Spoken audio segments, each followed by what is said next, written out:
Before there was anything, before the cities, the cars, the phones, there was only the beginning. A world untouched, fresh, and filled with beauty. And at the very center of it all was a magnificent garden, the Garden of Eden. This was a place unlike any other, a paradise bursting with life, tall trees, colorful flowers, and animals of all kinds living in perfect harmony. And in this perfect world, God created the very first human, Adam. Adam wasn't just made, he was handcrafted by God himself. And not only that, but God gave him something special, something no other creature had, a soul, a mind that could think, reason, and love. God placed Adam in the Garden of Eden where he had everything he could ever need, but something was missing. Adam had it all, a beautiful home, food growing all around him, and even the job of naming the animals. But there was one problem. He was alone. God saw this and knew that Adam needed a companion, someone like him, someone to share life with. So God caused Adam to sleep, and from his very side he formed someone new, Eve. Adam was overjoyed. She wasn't just another creature. She was like him, flesh of his flesh, bone of his bone, the first woman.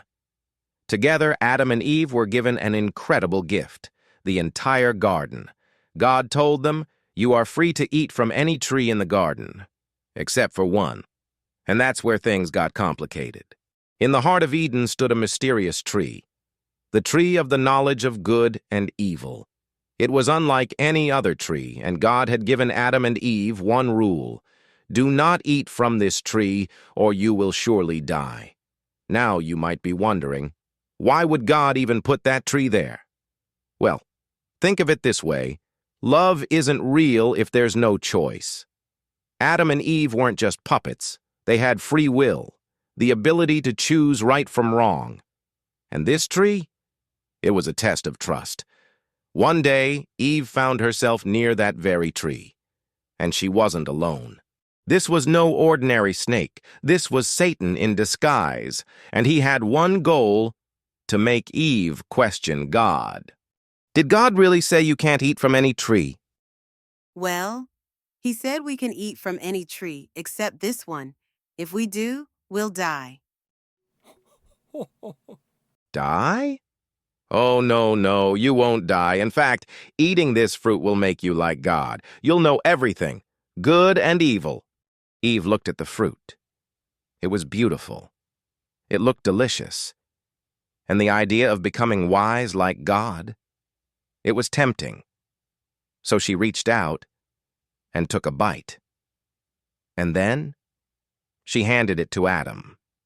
And he ate too. The moment they ate the fruit, everything changed. For the first time, they felt something new, something heavy: shame. They looked down at themselves and realized they were naked. Panicked, they grabbed leaves and tried to cover up. And then they heard something. Sound of footsteps in the garden. God was walking in the garden, calling out, "Adam, where are you?" For the first time ever, Adam and Eve were afraid of God. Finally, Adam stepped forward. "I heard you coming in and I hid. I was afraid because I was naked."